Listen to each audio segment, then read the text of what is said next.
Wait, what? So this happened. I'm Rachel Velis, and this is the podcast Hell is Not the End, although it feels like just the beginning sometimes. Is anything really the end, though? This podcast is meant to explore the limitless possibilities of one's own soul. Why do people do bad things? Why are there countless happenings beyond understanding? Why, when we are cautioned not to do something, do we just do it anyway? The definition of curiosity, a strong desire to know or learn something. There you have it. I will curiously explore why. Hell is not the end. Robert Spengler was born on January 10th, 1933 in Ames, Iowa, where a laboratory is named after his father, a civil engineer. Robert meets his first wife, Nancy, while in high school. The couple marry in 1955 and move to Littleton, Colorado. Robert and Nancy have two kids, a son named David in 1961 and a daughter named Susan in 1963. Robert was working for the American Water Works Company by 1978. Before that, Robert worked for Honeywell's Camera and Instruments division. He had also served as a public relations director for a nonprofit and a part-time disc jockey. On the morning of December 30th, 1978, deputies from Arapahoe County Sheriff's Office respond to the scene of a possible double homicide-suicide in a private residence in Littleton, Colorado. Neighbors discover the bodies of 45-year-old Nancy, 17-year-old David, and 15-year-old Susan. All three had suffered gunshot wounds from a .38 caliber handgun. Susan was found partially clothed in her bed with a bullet wound to the back. David, also found in his bed, was found with a bullet wound to his upper chest. Nancy's body was found slumped over a typewriter in the basement with a bullet wound to her forehead. There was a typewritten suicide note with a typed initial found with her and her typewriter. Robert Spengler, 45 years old at the time, was thought to be the only surviving family member. When questioned by investigators, he told them that he was not at home at the time. Robert admitted that he and Susan were having marital problems and that he was planning on leaving her, while also having an affair with a coworker, Sharon Cooper. He stated that he had left the house early in the morning and returned to find the sheriff's deputies. Robert's story would change with each repeated account. Polygraph tests would reflect inconclusive answers in the role he played in his family's deaths to more than one examiner. The .38 caliber weapon that was used in the murders not only belonged to Robert, but gunshot residue was found on the palm of his right hand. On January 3rd, 1979, the Arapahoe County coroner will close the case as a double homicide-suicide. The sheriff's office was unable to dispute the coroner's findings, and after exhausting all possible investigative leads, forcing them to close the case. Most of the evidence in the case were returned to Robert or simply destroyed. 7 months after the murder, Robert marries his co-worker, who he was having the affair with, Sharon Cooper, and she moves into the house with him, where his family was killed. They shared a common interest in hiking. Sharon would go on to write a book about her experience at the Grand Canyon. Like in his first marriage, Robert and his second wife would begin to have marital problems. His second wife would recount that after the death of Robert's father, Robert was out to get her. They divorced in 1988.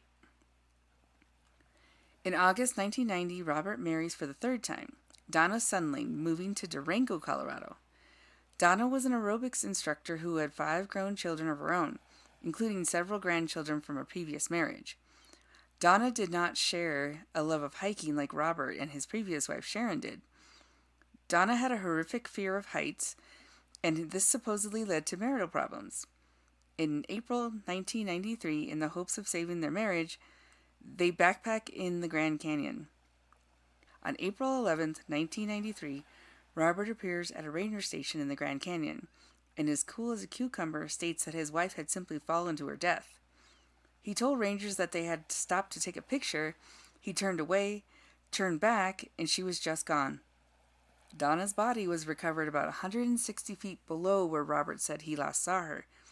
The autopsy report states that Donna had suffered massive injuries, including abrasions, contusions, lacerations, and multiple fractures to her neck, chest, and lower extremities. Robert was never seriously implicated in Donna's death, and it was ruled an accident. As a grieving husband, he was in the national spotlight, appearing in several television interviews. He spoke about his wife Donna and the dangers of hiking in the Grand Canyon, which he continued to do after Donna's horrific death. After Donna's death, he reconnects and convinces his second wife, Sharon, to move back in with him. On October 2nd, 1994, Robert will find Sharon unresponsive with an empty bottle of Tylenol next to her. She died of a drug overdose the same day she moves back in with Robert. Sharon's death is not investigated by law enforcement. What? In January 1999, the U.S. Department of Interior, National Park Service, and the counties of Coconino, Arizona, and Arapahoe, Colorado, started to link the cold case murders in their respective jurisdictions. They met with FBI's Flagstaff, Arizona resident agency and requested assistance. An assistant U.S. attorney, the AUSA, from the District of Arizona with experience in capital murder cases, who also had personal knowledge of the Grand Canyon, joined the team trying to get answers.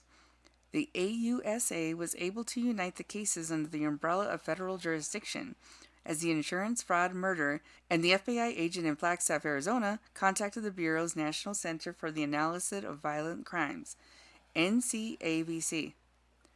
First, NCAVC officials suggested investigators complete a subject history of Robert, making sure the investigators figure out every possible detail about him.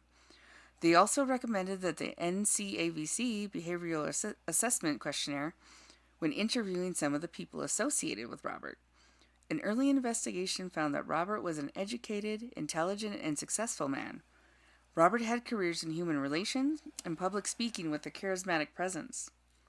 It was also found that Robert had spent a significant amount of time living in different parts of Colorado and spent much time hiking in the Grand Canyon.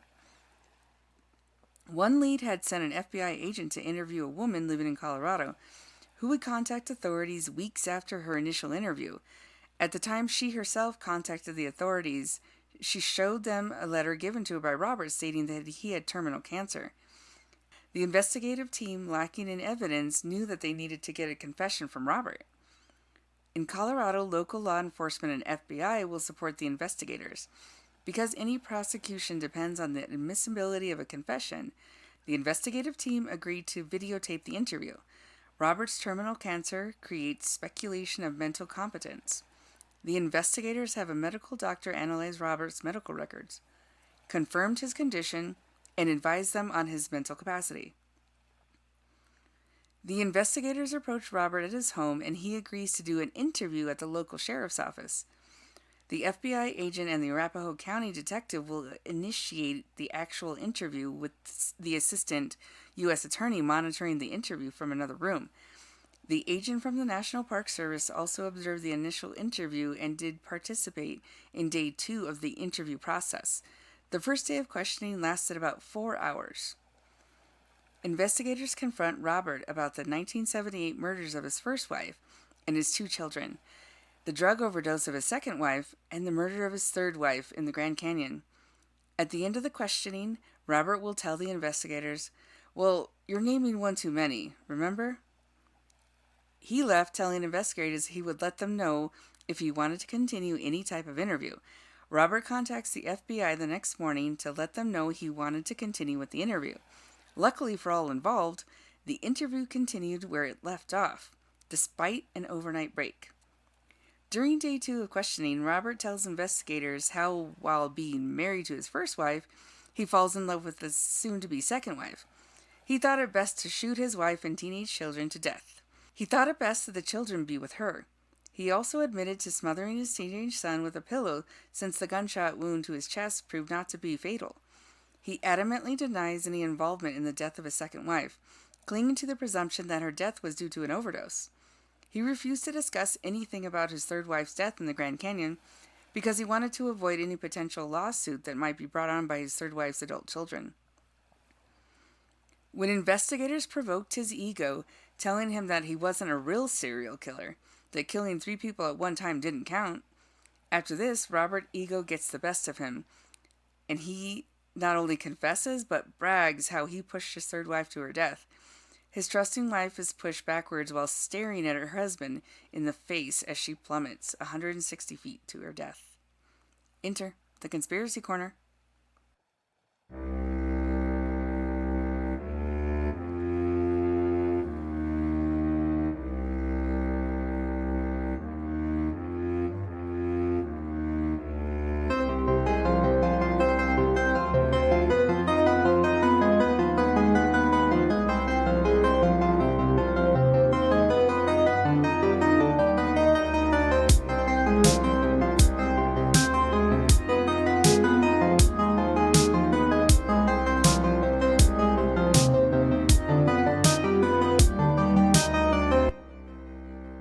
I find it strange that Robert's second wife, Sharon's death, isn't investigated by law enforcement when it happens. How is that after being back with Robert for one day, she is found with an empty bottle of Tylenol next to her after an alleged overdose? It's possible that because he moved around so much, his guilt was not apparent. But it doesn't make you feel any better, does it? A behavioral analysis of Robert will uncover a personality only concerned with his public reputation. He found it easier to kill his wives rather than to get a divorce. He said that he was not like other serial killers. Robert believed that investigators, when they told him the FBI profilers wanted to study him because he was a unique kind of killer, ego much? He was sentenced to life imprisonment without parole and died in prison from cancer. Karma strikes again.